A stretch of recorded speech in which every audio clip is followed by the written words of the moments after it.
కలువరిలో ప్రేమ యేసుని ప్రేమ వెలయంతో ఇహమందైనా పరమందైనా యేసుని ప్రేమ వెలయంతో ఇహమందైనా పరమందైనా వెలా కట్టలేనిది కలువరిలో ప్రేమ కలువరిలో ప్రేమ నాకై బలి అయిన ప్రేమ కలువరిలో ప్రేమ నాకై బలి అయిన ప్రేమ ప్రేమ పూర్ణుడు ప్రాణనాథుడు నన్ను ప్రేమించి ప్రాణమిచ్చెను ప్రేమ పూర్ణుడు ప్రాణనాథుడు నన్ను ప్రేమించి ప్రాణమిచ్చెను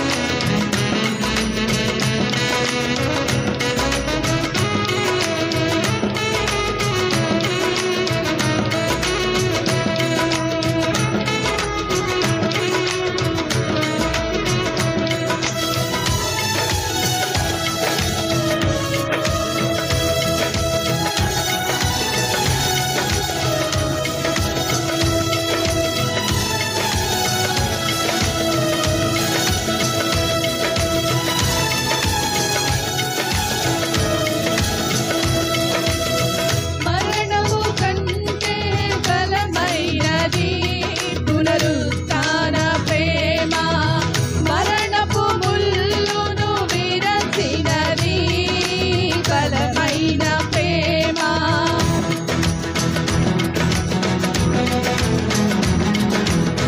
మరణము కంటే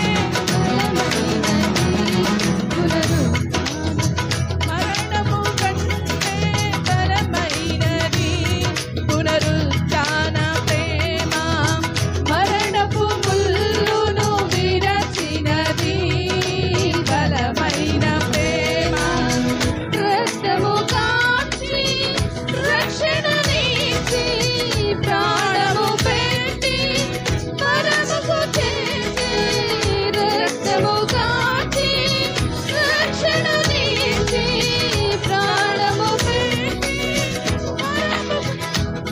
గొర్రె పిల్ల క్రీస్తుని విలువైన ప్రేమ బలి అయిన ప్రేమ నాకై బలి అయిన ప్రేమ బలి అయిన ప్రేమ నాకై బలి అయిన ప్రేమ బలి అయిన ప్రేమ నాకై బలి అయిన ప్రేమ బలి అయిన ప్రేమ నాకై బలి అయిన ప్రేమ ప్రేమ పూర్ణుడు ప్రాణనాథుడు నన్ను ప్రేమించి ప్రాణమిచ్చెను ప్రేమ పూర్ణుడు ప్రాణనాథుడు నన్ను ప్రేమించి ప్రాణమిచ్చెను నే పాడేదా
దేవుని నామానికి స్తోత్రాలు. మీ అందరికీ నా వందనాలు. పాస్టర్ గారు చివరిసారి లాస్ట్ ఇయర్ వచ్చానండి, అంతకుముందు బిఫోర్ లాస్ట్ ఇయర్ 2 years అయింది ఇక్కడికి వచ్చి. అయినా 2 సంవత్సరాలైనా ఇక్కడ మిమ్మల్ని అందరినీ చూస్తుంటే చాలా పరిచయస్తులాగా, అంటే పర్సనల్గా తెలియకపోయినా సరే పాస్టర్ గారు మీద ఉన్న ప్రేమ అభిమానాలతో, వారి నా పట్ల చూపించే ప్రేమ అభిమానాలు ఏంటో ఇక్కడ వచ్చినప్పుడు ఏదో కొత్తగా వచ్చాను, మళ్ళీ చాలా కాలం తర్వాత వచ్చాను అనే ఫీలింగ్ లేదు. ఇది నాకు సంబంధించిందే, మా ప్లేసే అనే ఒక సంపూర్ణమైన భావన. అందరినీ మరలా చూడటం చాలా సంతోషం. ప్రత్యేకంగా పాస్టర్ గారైనా పాస్టర్ గారు, వారి కుటుంబం అంటే నాకు ఎంతో ప్రత్యేకమైన అభిమానం. ఎందుకంటే ఇందాక పాస్టర్ గారు ఒక మాట చెప్పారు కదా, ఫ్లెక్సెస్ గురించి చెప్తా, లైక్ రూపాయి పోగు చేసుకుని చాలా జాగ్రత్తగా కాపాడుకొని చేశాము అని చెప్పారు. నాకు తెలుసు ఈ పరిచర్య, లైక్ పాస్టర్ గారు ఎంత, వారి బిడ్డలు కానీ ఎంత కష్టపడి ఈ పరిచర్యను చాలా త్యాగపూర్వకంగా, లైక్ వారి సుఖాలను వదిలేసుకొని ఎలా చేశారు అనేది నాకు చిన్నప్పటి నుంచి నేను ఫాలో అవుతున్నాను. నేను మా పరిచర్యలో ఎంతో నా అని భావించే వ్యక్తుల్లో ఒక వ్యక్తి పాస్టర్ గారు. మరి ఇక్కడికి రావడం నాకు ఎంతో సంతోషం. ప్రక్షాళన సంఘ క్షేమాభివృద్ధి ప్రార్థనా కోడికలను పెట్టారు. చాలా మంచి టైటిల్ ఇవ్వడం జరిగింది ఈ సమావేశాలకి. కానీ ఏంటంటే పాస్టర్ గారు చాలాసార్లు నన్ను అడిగారు, బాబు ఫోటో పంపించండి బాబు అని అడిగితే, నేను ఇదిగో పంపిస్తానండి అని డిలే చేస్తూ వచ్చాను. మరి పాస్టర్ గారు ఏమనుకున్నారో, ఇంకా ఈ పిల్లాడు పంపించడం అని అనుకున్నారేమో. 10 సంవత్సరాల క్రితం ఫోటో ఒకటి ఉంటే ఆ ఫోటో వేసేసారనమాట దీని మీద. ఈ ఫోటోలో ఉంది నేనే అండి, కానీ 10 సంవత్సరాల క్రితం. ఈ మధ్య మా కుటుంబంలో ఒకరి వివాహ కార్యక్రమం రిసెప్షన్ గుడివాడలో జరిగితే పాస్టర్ గారు కూడా వచ్చారు. రిసెప్షన్ కార్యక్రమంలో ఒక పాస్టర్ గారు మాట్లాడుతూ ఒక పెద్ద ఆయన ఏమన్నారంటే, మేము ఎందుకు ఇలా యాక్టివ్గా పాస్టర్స్ కనిపిస్తూ ఉంటామంటే, because we die for Christ అని చెప్పాడనమాట. వీ డై ఫర్ క్రైస్ట్ అంటే క్రీస్తు కోసం మేము చచ్చిపోతామని కాదు దాని అర్థం. ఏంటంటే డై అంటే తలకి రంగేసుకుంటారంట. వి డై ఫర్ క్రైస్ట్ అని చెప్పాడనమాట. ఎందుకు ఈ పిల్లలు పుట్టేసిన తర్వాత మళ్ళీ కొంచెం సైన్స్ మీద అవగాహన ఉండి ఇదంతా మళ్ళీ వేసుకుంటే వచ్చే నష్టాలు ఏంటి ఇవన్నీ స్టడీ చేసిన తర్వాత ఇలా కాకుండా ఇలాగే రావాలనిపించింది, అందుకే ఇలాగే వచ్చేసాను. ఏదైనా చాలా సంతోషం. ఒకసారి వాక్య భాగంలోకి వెళ్ళడానికి ముందు చిన్న ప్రార్థన చేసుకుందాం. కృపామయుడా, దయగలిగిన మా తండ్రి, మీ శ్రేష్ఠ నామానికి వందనాలు స్తోత్రాలు చెల్లిస్తున్నాం ప్రభువా. మరొకసారి ఈ విధంగా మీ ముందు ప్రభా, మీ సంఘం ముందు ఇలా నిలబడటానికి ప్రభా మీరు ఇచ్చిన కృపను బట్టి, శ్యాంబాబు గారి ద్వారా ప్రభా మీరు ఏర్పరిచిన అవకాశాన్ని బట్టి మీకు వందనాలు స్తోత్రాలు చెల్లిస్తున్నాం ప్రభా.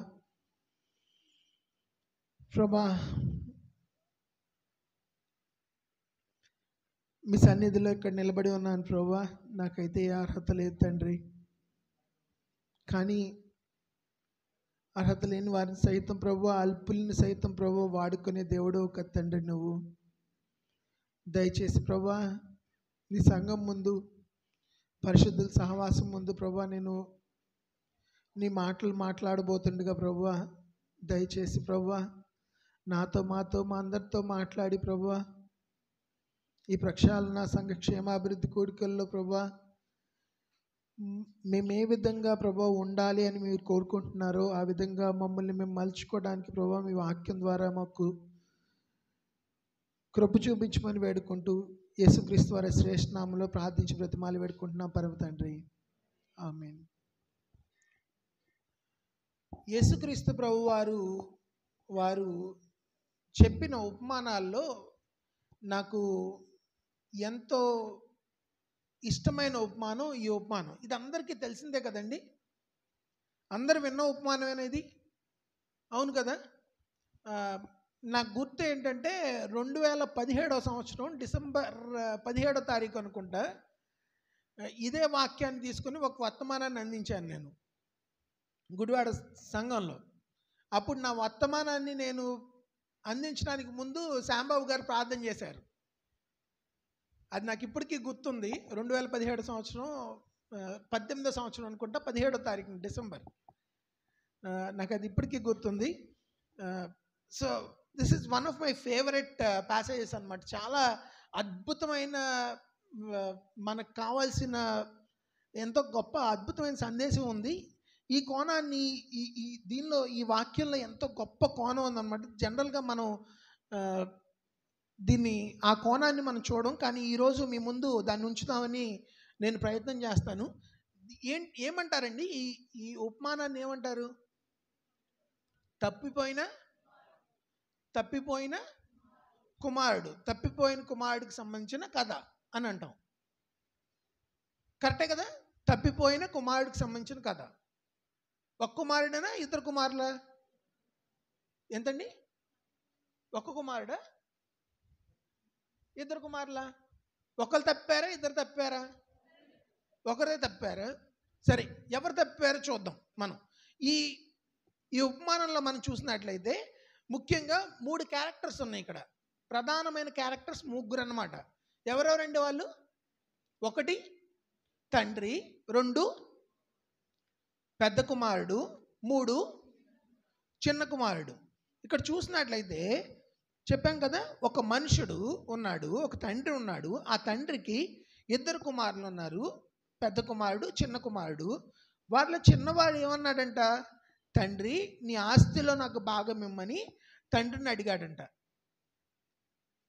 ఆ కాలంలో ఏంటంటే తండ్రి ఇంకా బతికుండగా ఆస్తిలో భాగం ఇవ్వమని అడగడం అంటే ఏంటంటే, ఇంకా నీతో నాకు అసలు వద్దు, నువ్వు నా దృష్టిలో చనిపోయినట్టు లెక్క, నువ్వు నాకు వద్దు, నా ప్రాపర్టీ నాకు ఇచ్చేసేయి, నాకు వచ్చే భాగం ఏదైతే నాకు ఇచ్చేసేయి, నేను వెళ్ళిపోతాను అనే ఉద్దేశంతో నాకు ఆస్తిలో భాగం ఇవ్వమని అడిగినప్పుడు తండ్రి ఏం చేశాడు?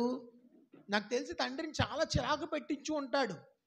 నాకు ఇస్తావా చస్తావా? ఈరోజు ఈ కాలంలో ఎలా తయారవుతున్నారండి? వార్తల్లో చూస్తున్నాం, తండ్రిని చంపేసిన కుమారులు, ఇలాంటి వార్తలు కూడా తీవ్రమైన నేరపూర్వకమైన వ్యవహార శైలి కుటుంబ సభ్యుల్లో వచ్చేస్తున్న పరిస్థితి ఈ కాలంలో ఉంది. నాకు తెలిసి ఆ రోజుల్లో ఈ కుమారుడు, చిన్న కుమారుడు ఎవరైతే ఉన్నారో ఇదే చేస్తుంటాడు. ఇసికించి వేధించి నాకు ఇస్తావా చస్తావా, లేకపోతే నేను చస్తానని అన్నాడేమో.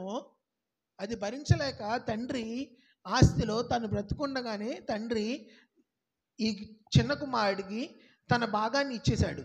కొన్ని దినములైన తర్వాత ఆ చిన్న కుమారుడు సమస్తమును సమకూర్చుకున్నాడంట. సమకూర్చుకున్నాడు. ఆ రోజుల్లో అంటే ఏంటంటే ప్రాపర్టీ అంటే నేలే ప్రాపర్టీ, భూమి అనేది ఇంపార్టెంట్ ప్రాపర్టీ అనమాట. భూమి ఉండేది, జంతువులు ఉండేది. ఈ రోజుల్లో అయితే మనకి ఎల్ఐసీలు, సుకన్య సమృద్ధులు, స్టాక్ మార్కెట్లు, దాని నుంచి వచ్చే డివిడెండ్లు, క్రిప్టో మార్కెట్లు ఇవన్నీ వచ్చేసినాయి. కానీ ఆ రోజు మెయిన్ ప్రాపర్టీ భూమిని చాలా భద్రంగా చూసుకునే వాళ్ళు అనమాట. అతడు ఏంటంటే తన ఆస్తిని ఆస్తిని పంచిపెట్టమన్నాడు. కొన్ని దినములైన తర్వాత ఆ చిన్న కుమారుడు సమస్తమును సమకూర్చుకున్నాడంట. ఆస్తి అంతటిని, ఏదైతే భూమి ఉందో దాని అంతటిని అమ్మేసేసి, దాని అంతటిని, ఆ ప్రాపర్టీ అంతటిని లిక్విడిఫై చేసేసుకొని, అదంతటిని డబ్బు రూపంలోకి మార్చుకొని అతను ఏం చేశాడండి? చూడండమ్మా, సమస్తమును సమకూర్చుకొని దూరదేశమునకు ప్రయాణమై పోయాడంట. చూడండి, ఆస్తిలో భాగం ఇవ్వమని అడగడం అంటే తండ్రితో నాకు ఇక పొత్తు లేదు అని చెప్పినట్లు లెక్క అని చెప్పాను కదా. అదేవిధంగా ఆస్తి అంటే ఏంటంటే, ఆస్తి అనే పదానికి గ్రీక్లో బయాస్ అనే పదం రాయబడి ఉంది. బయాస్ నుంచి వచ్చే పదమే బయాలజీ అనమాట. బయాలజీ అంటే ఏంటి? దేనికి సంబంధించిన శాస్త్రం అండి? చదువుకున్న వాళ్ళు చెప్పగలరా? జీవశాస్త్రం. భూమి అంటే వాళ్ళ లైఫ్, భూమి అంటే వాళ్ళ జీవితం అనమాట. జీవనం అంతా భూమి మీద ఆధారపడి ఉంటుంది. అలాంటి బయాస్, వారి జీవితం. ఒక ఆయన రాస్తా అంటాడు ఏంటంటే, we belong to the land and the land we belong to is grand. మేము ఈ భూమికి సంబంధించిన వారం, ఈ భూమి గొప్పది. జనరల్గా మనకి మన తల్లిదండ్రుల నుంచి వచ్చే ఆస్తి అమ్మేయటం అంటే యాక్చువల్గా ఏం చేయాలంటే ప్రాపర్టీ విషయంలో చాలా జాగ్రత్తగా ఉండాలి. ఎందుకంటే అమ్మేసిన దాన్ని మళ్ళీ కొనగలమా? కొనలేము. ఈ రోజు ఉన్న పరిస్థితుల్లో భూమిని అమ్ముకోవడం అంటే మళ్ళీ కొనలేము, చాలా కష్టం. ఒకవేళ అమ్మాలనుకుంటే ఇంకొక చోట దానికంటే ఎక్కువ వాల్యూ వస్తుంది రానున్న ఒక 5 ఇయర్స్లోనో 10 ఇయర్స్లోనో. అక్కడ ఈ భూమి ఏదైతే ఉందో 1 లక్ష రూపాయలకి భూమి కొన్నామంటే అది డెఫినెట్గా ఒక 5 సంవత్సరాలు 2 లక్షలు అవుతుంది. ప్రాపర్టీ పెరుగుతూ ఉంటుంది. అదేవిధంగా కానీ ఆ 1 లక్ష రూపాయలు 10 లక్షలు అవుతుంది ఇంకో చోట అన్న పరిస్థితుల్లో మాత్రమే ఆ భూమిని అమ్మాలి. లేకపోతే కష్టమైనా సరే భూమిని నిలబెట్టుకోవడం చాలా మంచిది.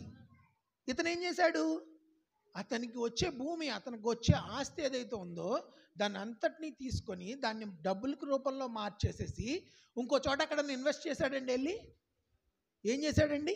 చూడండి, దుర్వ్యాపారముల వల్ల పాడు చేసెను అని బైబిల్ గ్రంథం ఇక్కడ స్పష్టంగా మనకు చూపిస్తుంది. ఇక్కడ ఏంటంటే ఇంగ్లీష్లో చూసినట్లయితే ఇక్కడ ఏముందంటే squandered his property in reckless living.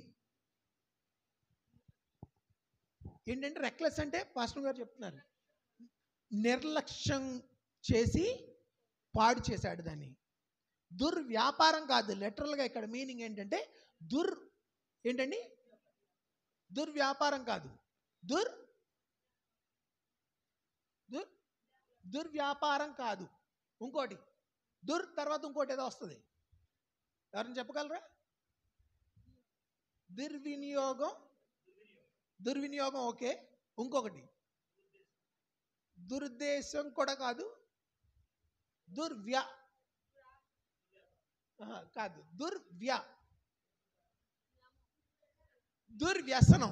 దుర్వ్యసనం చేత పాడు చేసుకున్నాడు. రెక్లెస్ లివింగ్, అంతే కదా. తాగుబోతాళ్ళు ఎలా బతుకుతారండి? వ్యసనపరులు ఎలా బతుకుతారు? వాళ్ళు రెక్లెస్గా బతుకుతారు. ఓకే, నిర్లక్ష్యంగా బతుకుతారు. వాళ్ళకి ఏం అవసరంలా, ఇంకా ఇంట్లో తల్లిదండ్రులు అవసరం లేదు, పిల్లలు అవసరం లేదు, భార్య అవసరం లేదు, ఎవరు అసలు పట్టింపు లేదు. వాళ్ళు ఏమైతే మాకేంటి.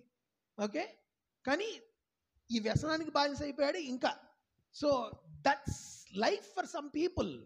జీవితం అంతే. ఒక వ్యభిచారానికి, ఒక వ్యసనానికి బానిస అయిన వాళ్ళు ఏంటంటే, వ్యసనం మన ఎలా పట్టేస్తుంది అంటే ఒక మనిషిని, we will never have that satisfaction అనమాట. we will have that insatiable desire. ఒక్కసారి తాగిన తర్వాత మళ్ళీ తాగాలనిపిస్తుంది. ఒక్కసారి చూడకూడనిది చూసిన తర్వాత ఆపేస్తారా? ఇంకా మళ్ళీ చూడాలి. ఎప్పటికైనా సాటిస్ఫై అవుతారా? there will be no point wherein they will be satisfied. they will keep longing. ఇంకా తాగాలి, ఇంకా చూడాలి, ఇంకా చేస్తానే ఉండాలి. ఓకే, ఆ లాంగింగ్ ఏం చేస్తుంది? మనిషిని కృంగదీసేస్తుంది. ఆత్మీయంగా కృంగదీసేస్తుంది, మానసికంగా కృంగదీసేస్తుంది, ఏమీ లేనివాడిగా చేస్తుంది. ఇతను ఏం చేశాడు? దుర్వ్యసనముల చేత పాడు చేశాడు. దుర్వ్యసనముల చేత పాడు చేసిన వాళ్ళకి ఏమవుతుందండి? చూడండి 14వ వచనం స్టార్టింగ్లో, అదంతయు ఖర్చు చేసిన తర్వాత ఏంటంటే వాళ్ళ నాన్న 20 ఎకరాలు ఇచ్చాడండి. ఆ 20 ఎకరాలు వీడు ఏం చేశాడు? తాగేసేసి పాడు చేసాడండి. విన్నారా ఇలాంటి కథలు? ఓకే, తాగేసేసి పాడు చేసాడంట. ఎగ్జాక్ట్ ఇతను ఇదే చేశాడు. అదంతా ఎలా ఖర్చు చేశాడు? రెక్లెస్గా ఖర్చు చేశాడు. అంతయు ఖర్చు చేసిన తర్వాత ఆ దేశమందు గొప్ప కరువు రాగా అతడు ఇబ్బంది పడసాగాడంట. అంత ఖర్చు అయిపోయింది, ఇబ్బందులు మొదలైనవి, ఏం చేయాలో పాలుపోని పరిస్థితి. అప్పుడు ఆ దేశస్తుల్లో ఒక చెంతకు వెళ్ళాడంట. చూడండి, what a grand living his living is. ఎంత లగ్జూరియస్గా బతికే జీవితం ఒక్క నిర్ణయం వల్ల తను తీసుకొని తన స్వలాభాపేక్ష కానీ లేకపోతే తన ఆశలను తనకున్న డిజైర్ని సాటిస్ఫై చేసుకోవడానికి తను చేసిన ఈ పని రాకుమారుడుగా ఉండాల్సిన పరిస్థితిలో రాకుమారుడైన ఇతడు ఎంత దిగజారిపోయిన పరిస్థితిలోకి వెళ్ళిపోయాడు. దిగజారిపోయిన పరిస్థితిలోకి వెళ్ళి ఆ దేశస్తుల్లో ఒక చెంతకు వెళ్ళి చేరాడంట. చేరి ఏం చేశాడండి? అతడు పందులను మేపుటకు తన పొలంలోకి అతను పంపాడు. ఆ రోజుల్లో ఏంటంటే ఇశ్రాయేలు ప్రాంతంలో పందుల్ని మేపడం అంటే the cheapest of cheapest things అన్నమాట. అంటే ఎవ్వరు అక్కడున్న యూదులు ఎవ్వరు పందుల్ని మేపేవాళ్ళు కాదు. ఎందుకంటే పందులు లైక్ ఒక అసహ్యకరమైనది, అపరిశుద్ధమైనది. పాత నిబంధన ప్రకారంగా ఎవ్వరు పందుల్ని మేపేవాళ్ళు కాదు.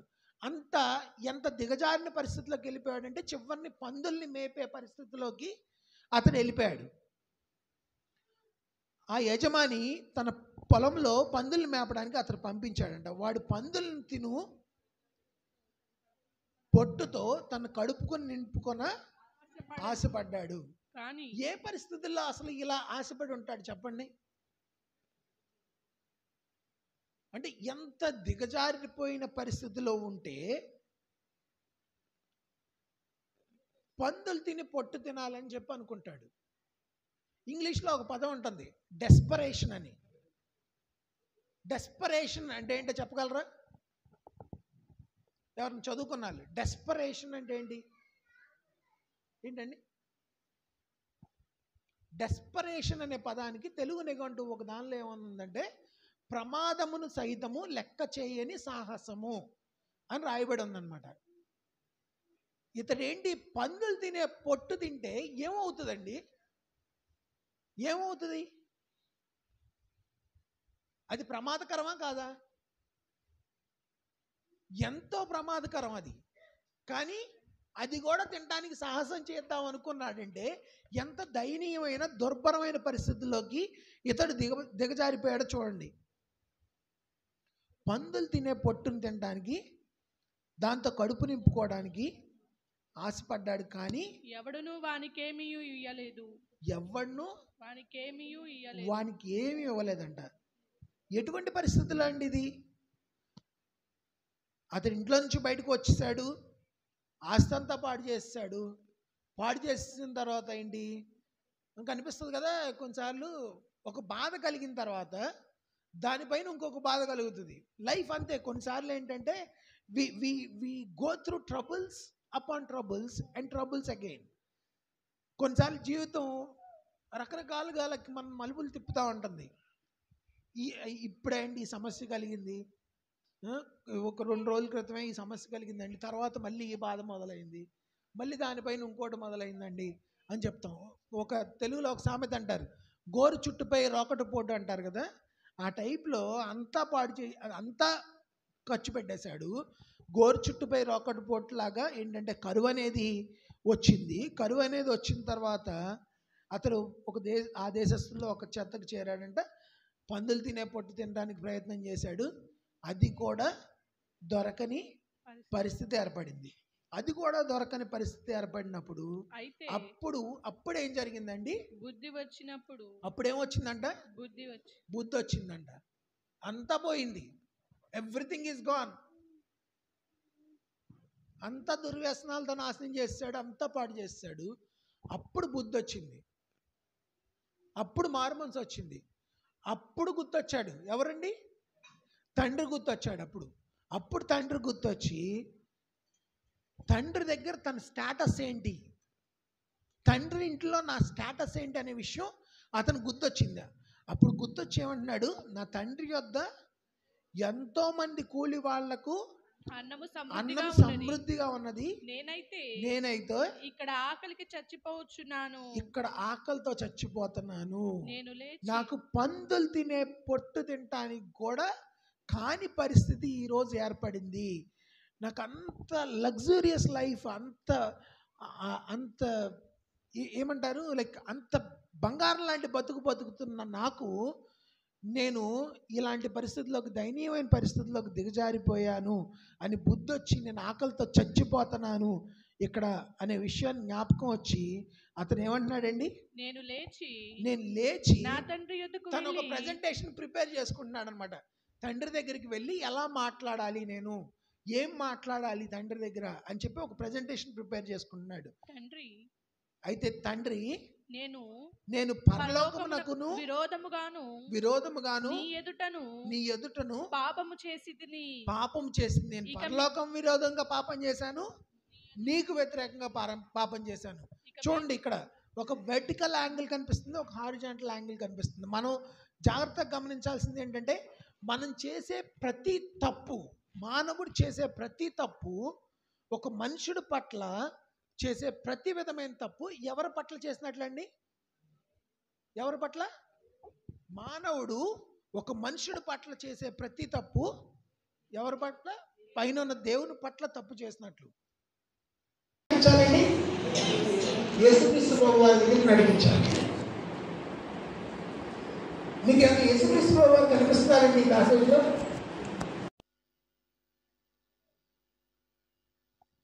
తండ్రిలో నాకు తండ్రి కనిపిస్తున్నాడు. కానీ ఇక్కడ విషయం ఏంటంటే,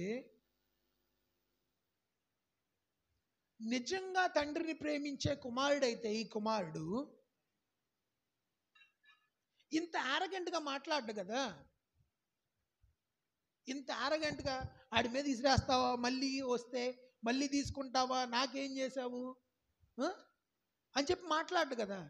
యాక్చువల్గా ఆ ప్రాపర్టీ అంతా తండ్రి బ్రతికున్నాడు కాబట్టి అలా వాళ్ళతో అని చెప్తారు. కానీ యాక్చువల్గా ఆ ప్రాపర్టీని డివైడ్ చేస్తాడు, ఇతనికి ఇచ్చాడు. యాక్చువల్గా ఆ ప్రాపర్టీ అంతా ఇతనికి సంబంధించిందే. కానీ అతని ఆరగెన్స్ని, అతని కోపాన్ని అంతా చూపిస్తూ తండ్రిని ఇష్టం వచ్చినట్టుగా నానా మాటలు అంటా ఉన్నాడు. నాకు తెలిసి ఇతని ఉద్దేశం ఏంటంటే, ఇతను ఎప్పుడు పోతాడురా బాబు, నేను పూర్తిగా స్వాధీనం చేసుకోవచ్చు ఇది అనే ఉద్దేశం అయి ఉంటుంది. అతడేమో నాశనం చేసేసి తీసేసుకొని బయటికి వెళ్ళిపోయాడు, నాశనం చేసేసాడు. అతడికి తండ్రి మీద ప్రేమ లేదు. తండ్రి మీద ప్రేమ లేకే కదా వదిలిపెట్టేసి వెళ్ళిపోయింది. ఇతడికి తండ్రి మీద ప్రేమ లేదు. ఎప్పుడు పోతాడా అనే ఒక భావన ఉందేమో ఇతరులో.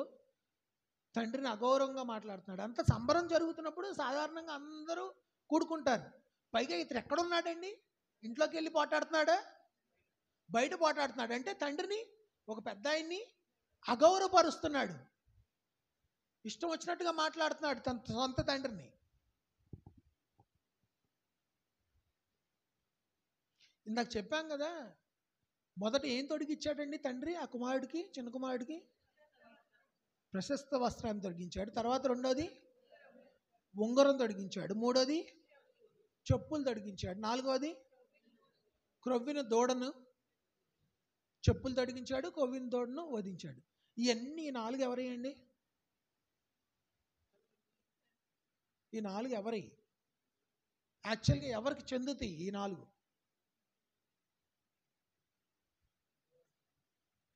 మీకు అర్థమవుతుందా? ఈ ప్రశస్త వస్త్రం ఏదైతే ఉందో, ఉంగరం ఏదైతే ఉందో, చెప్పులు ఏమైతే ఉన్నాయో, క్రొవ్విన పసుపు ఏదైతే ఉందో, ఇవన్నీ ఆస్తిని విభజింప చేసిన తర్వాత ఎవరికి చెందినవి? పెద్ద కుమారుడికి చెందవలసినవి ఇవన్నీ. ఇవన్నీ ఇచ్చేస్తుంటే అసూయ పుట్టడం అనేది సహజం. కానీ ఇక్కడ నేను చెప్పదలుచుకుంది ఏంటంటే,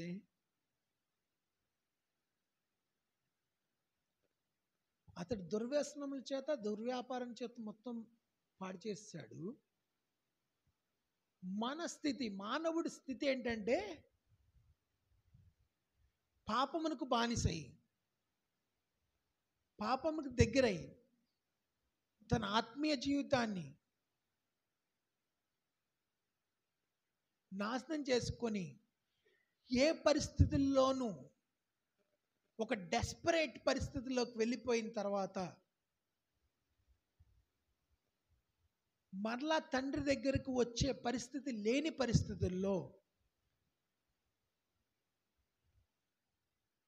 ప్రశస్త వస్త్రాన్ని, ఉంగరాన్ని, చెప్పుల్ని, క్రొవ్విన పశువుని ఏమీ నాకు వద్దనుకొని, తండ్రి నువ్వు ఇలా దిగులు పడతా కూర్చో మాకు, నువ్వు ఇక్కడ. నిజమైన ప్రేమ కలిగిన పెద్ద కుమారుడైతే ఈ కుమారుడు ఏం చేసేవాడంటే, తండ్రి స్థితిని చూసి నువ్వు దిగులు పడతా కూర్చో మాకు, నేను ఏదో ఒక విధంగా నేను మళ్ళీ వెళ్తాను, వెళ్ళి వెతుక్కొని మళ్ళీ నేను నా తమ్ముని తీసుకొస్తాను నీ దగ్గరికి, నీ బాధను నేను చూడలేను, నువ్వు ధైర్యంగా ఉండు, నా సొంత దాన్నైనా ఖర్చు పెట్టుకొని నా ఉంగరాన్ని వదిలేసుకుంటాను, నా వస్త్రాలను వదిలేసుకుంటాను, నీకోసం దేన్నైనా వదిలేసుకుంటాను, కానీ నువ్వు ఇలా బాధపడటం నాకు ఇష్టం లేదు, నేను వెళ్ళి తీసుకొస్తాను అని అనేవాడు.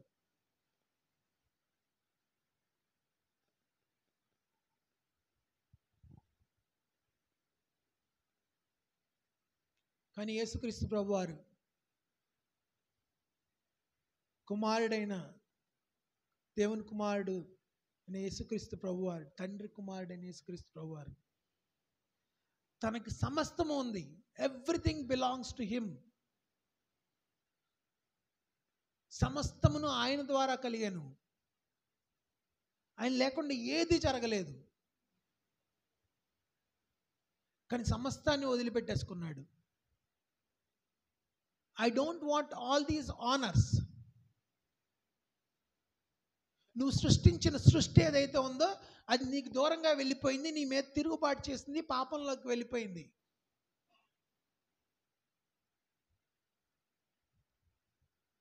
సృష్టించబడిన సృష్టి అంతా పాపంలోకి వెళ్ళిపోయింది.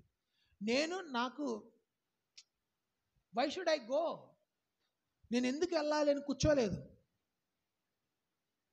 ఆయన నేను వెళ్తానని చెప్పి యేసుక్రీస్తు ప్రభువారు పాపంలో ఉన్న చిన్న కుమారుడిని, అంటే మనల్ని రక్షించడానికి పెద్ద కుమారుడైన యేసుక్రీస్తు ప్రభువారు ఈ లోకంలోనికి వచ్చారు. ఆయన నిజమైన పెద్ద కుమారుడు. He was the true elder son who really loved the father. ఈ కుమారుడు, ఈ కథలో కనిపించే పెద్ద కుమారుడు ఎవరైతే ఉన్నారో అతడు తండ్రి పట్ల ప్రేమ కలిగిన వాడు కాదు, కానీ యేసుక్రీస్తు ప్రభువారు తండ్రి పట్ల ప్రేమ కలిగిన వాడు. అంత మాత్రమే కాకుండా మన పట్ల ప్రేమను కలిగిన వాడు. తండ్రికి మనకి మధ్యలో ఒక పూడ్చలేని ఒక అగాధం ఏర్పడినప్పుడు దాన్ని పూడ్చడానికి, మళ్ళా తండ్రితో సమాధానపరచడానికి ఆయన వారధయ్యాడు యేసుక్రీస్తు ప్రభువారు. What a great God he is. ఎవరుంటారండి ఆయనలో స్వార్థం లేదు, ఆయనలో నాది అనే తత్వం లేదు, ఆయనలో అసూయ లేదు, కోపం లేదు, ఈర్ష్య లేదు. తను తాను త్యాగంగా అప్పగించుకున్నాడు. ఇందాక చెప్పాను కదా, పెద్ద కుమారుడు, నిజమైన పెద్ద కుమారుడు అయితే అదంతా పోయినా పర్లేదు నాన్న,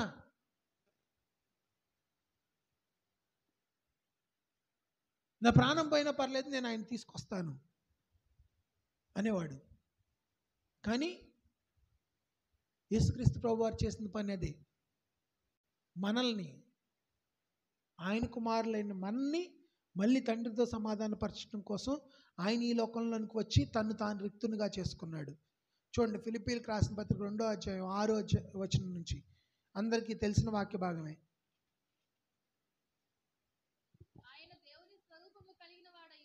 ఆయన దేవుని స్వరూపం కలిగిన వాడై ఉండి దేవునితో సమానముగా ఉండుట విడిచిపెట్టకూడని భాగ్యమని ఎంచుకొనలేదు గాని దేవునితో సమానముగా ఉండుట విడిచిపెట్టకూడని భాగ్యమని ఎంచుకొనలేదు కానీ మనుషుల పోలికగా పుట్టి మనుషుల పోలికగా పుట్టి దాసుని స్వరూపమును ధరించుకొని దాసుని స్వరూపం ధరించుకొని తన్ను తానే రిక్తునిగా చేసుకొనెను తన్ను తాను రిక్తునిగా చేసుకొని he made himself nothing.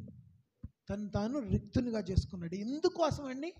Why did he make himself nothing? ఎందుకోసం తను తాను రిక్తునిగా చేసుకున్నాడు? ఎవరి కోసం? మన కోసం. For you and for me. మీకోసం, నా కోసం తనకున్న సమస్తాన్ని వదిలిపెట్టేసి ఈ లోకానికి వచ్చాడు. మన పట్ల జాలితో, మన పట్ల దయతో, మన పట్ల ప్రేమతో, మన పట్ల తన కృపను చూపిస్తూ తాను రిక్తునిగా చేసుకున్నాడు. ఏంటండి ఈ కథ? ఏంటి? తప్పిపోయిన కుమారుడు కథ. ఎవరి కథ అండి ఇది? తప్పిపోయిన కుమారుల కథ. పెద్ద కుమారుడు తప్పిపోయాడు, రెండో కుమారుడు తప్పిపోయాడు. ఈ కథలో పెద్ద కుమారుడు, నిజమైన పెద్ద కుమారుడు ఏం చేసి ఉండేవాడండి? వెళ్ళి తన తమ్ముడిని మళ్ళీ తిరిగి తీసుకొచ్చేవాడు, ప్రయత్నం చేసేవాడు.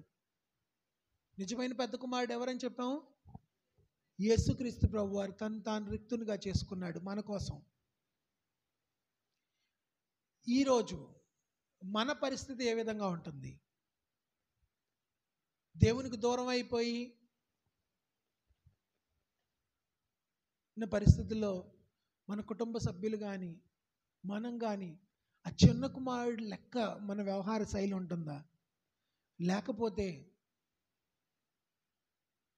చాలాసార్లు ఏంటంటే అండి, జాగ్రత్తగా గమనించండి, ఒక 20 years బ్యాక్ క్రైస్తవ్యం ఎలా ఉంది అంటే, ఆ పాస్టర్ గారి దగ్గరికి వెళ్ళి అన్ని ప్రయత్నాలు చేసేవాళ్ళు. అన్ని ప్రయత్నాలు చేసిన తర్వాత చివరి ప్రయత్నంగా ఆ పాస్టర్ గారి దగ్గరికి వెళ్తే, చర్చ్ దగ్గరికి వెళ్తే, ఆ పాస్టర్ గారు ప్రార్థన చేస్తే తగ్గుతుందేమో అండి, ఒక చిన్న ఆశ ఉండేదన్నమాట జనాలకి. అలా ఆ చిన్న ఆశతో సంఘానికి వచ్చి పాస్టర్ గారితో ప్రార్థన చేయించుకుంటే దేవుడు అద్భుత కార్యాలు, ఒక డోర్ ఓపెన్ చేసి తలుపు తెరిచి దేవుడు ఒక అద్భుత కార్యం జరిగించడం వల్ల రక్షించబడిన కుటుంబాలు అనేకం అండి. కానీ ఈరోజు ఎవరు రావట్లేదు తెలుసా? అన్యులు ఎందుకు రావట్లేదు తెలుసా? ఎందుకు రావట్లేదు తెలుసా?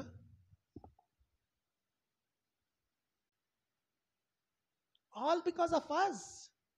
మన వల్లే అండి.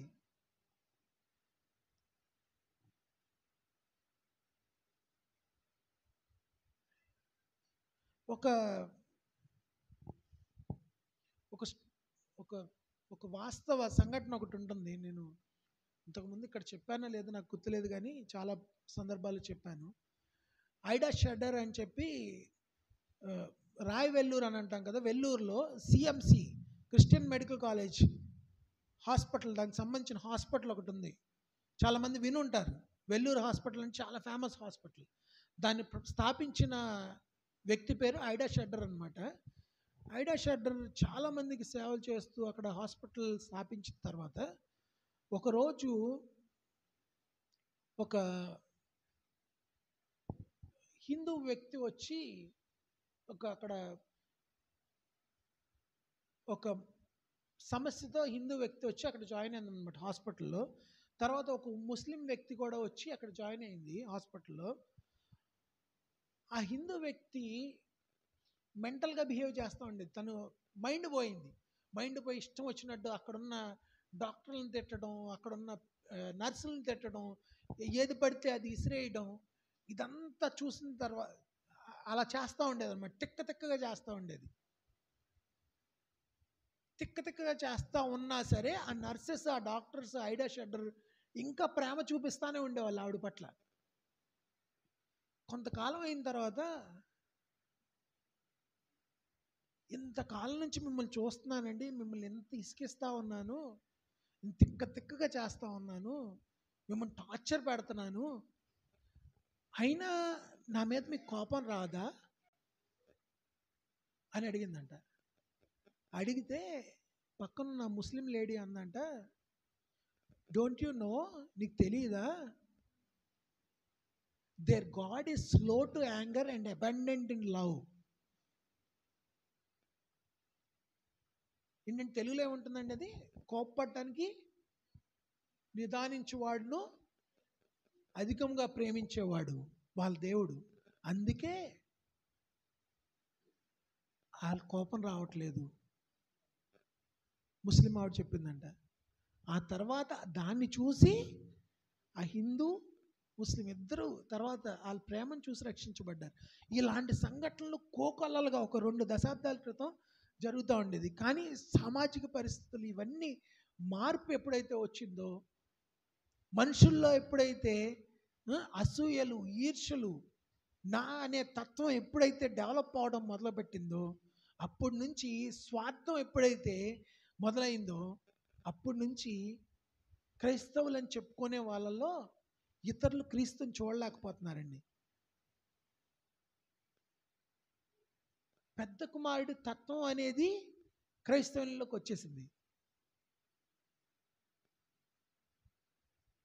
ఆ వచ్చేయడం వల్ల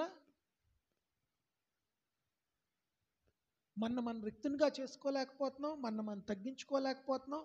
దేవుని కృపను, దేవుని ప్రేమను, దేవుని మాదిరిని మనం ఇతరులకు చూపించలేకపోతున్నాం. అలా మనం ఎవరైనా ఉన్నామా? దేవుడు మన ఇక్కడ నిలబెట్టింది the very reason that we exist here. ప్రతి ఒక్కరి జీవితంలో దేవుడు ఒక కదలికను కలిగించడం వల్లే మీరు ఇక్కడికి వచ్చి ఉంటారు. ఈ సంఘంలోనికి ఒక అద్భుతం చేయడం వల్ల దేవుడు ఒక అద్భుతం చేయడం వల్ల ఈ సంఘంలోకి అడుగుపెట్టుంటారు. కానీ కేవలం పాస్టర్ గారితో ప్రార్థనలు చేయించుకొని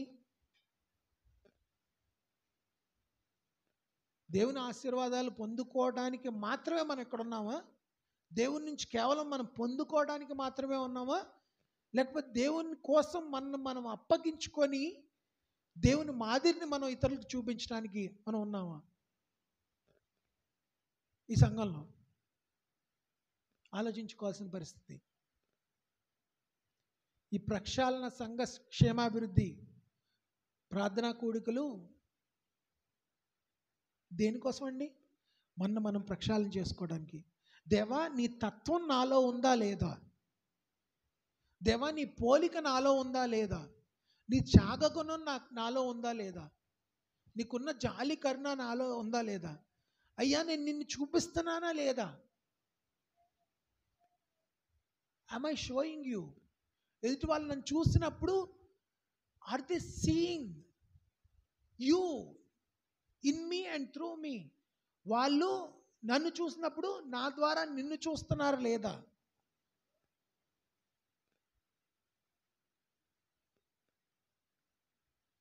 అది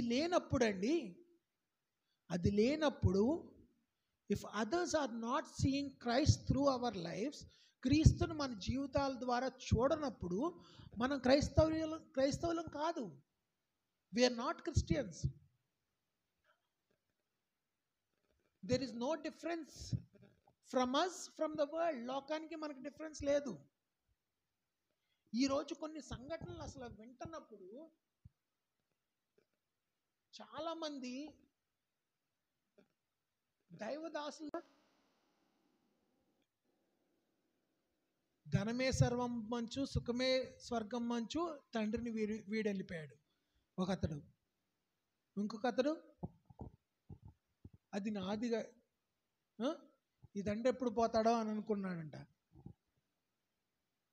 కానీ క్రీస్తు సమస్తం త్యాగం చేశాడు. మనకు మాదిరిగా మనం ఆయన్ని పోలి ఉండాలి, ఆయన్ని పోలి నడుచుకోవాలి.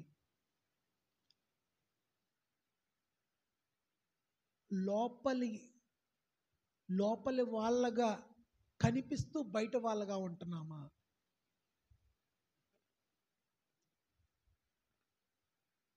వింటున్నారండి అందరూ? లోపలి వాళ్ళగా కనిపిస్తూ బయట వాళ్ళగా ఉంటున్నామా?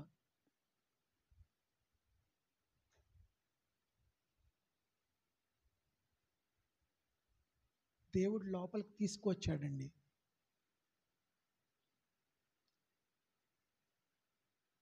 దేవుడు లోపలికి తీసుకొచ్చాడంటే ఆయన చిత్తాన్ని మీరు గమనించాలి.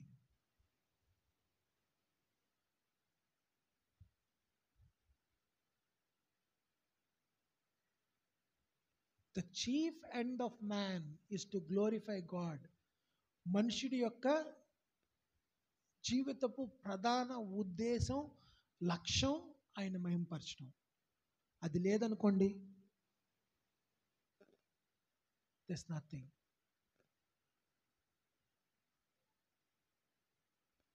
ఆయనలో సంతోషిస్తూ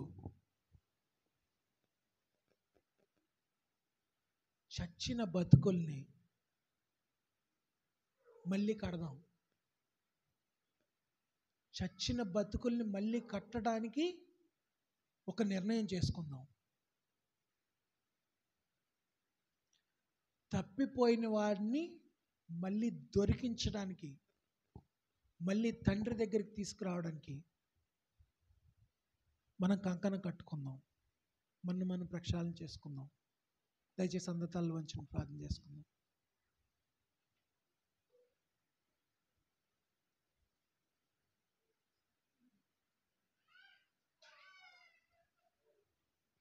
మీ నామానికి వందనాలు, స్తోత్రాలు చెల్లిస్తున్నాం ప్రభా.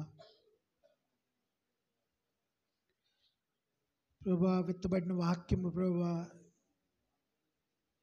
నీ బిడ్డల జీవితాల్లో ప్రభా, నీ హృదయాల్లో, వారి హృదయాల్లో నాటమని బ్రతిమాలి వేడుకుంటున్నాను తండ్రి. ప్రభా, మమ్మల్ని మార్చండి, మమ్మల్ని ప్రక్షాళన చేయండి, మమ్మల్ని కడుగు ప్రభువా. మాలో ఉన్న అసూయ, ద్వేషాలు, కోపాలు, కార్పణ్యాలు, నీది కాని ప్రతిదీ తీసివేయండి ప్రభువా. మా చూపును, మా నడవడికను, ప్రతిదాన్ని ప్రభువా నీదైన విధానంలో మార్చండి ప్రభువా. ప్రభువా, మా హృదయాలను స్వస్థపరచండి ప్రభువా. Breathe into us bios, O Lord. మా జీవితాల్లోకి జీవాన్ని నింపండి ప్రభువా.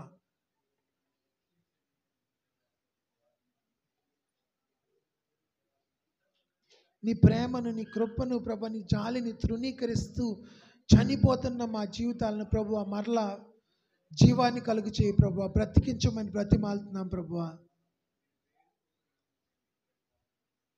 Let us be light to the world, O Lord. ఈ లోకమునకు వెలుగుగా మమ్మల్ని మార్చు ప్రభువా. ఈ లోకమునకు వెలుగుగా మమ్మల్ని మరల్చు ప్రభువా.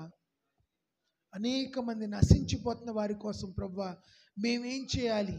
మేము చిన్నవారం, కానీ మా బాధ్యతను ప్రభువా మీరు మా హృదయాల్లో ఈనాడు, ఈ ఆదివారం మధ్యాహ్నం నాడు మా హృదయాల్లో ముద్రించమని బ్రతిమాలుతున్నాం ప్రభువా.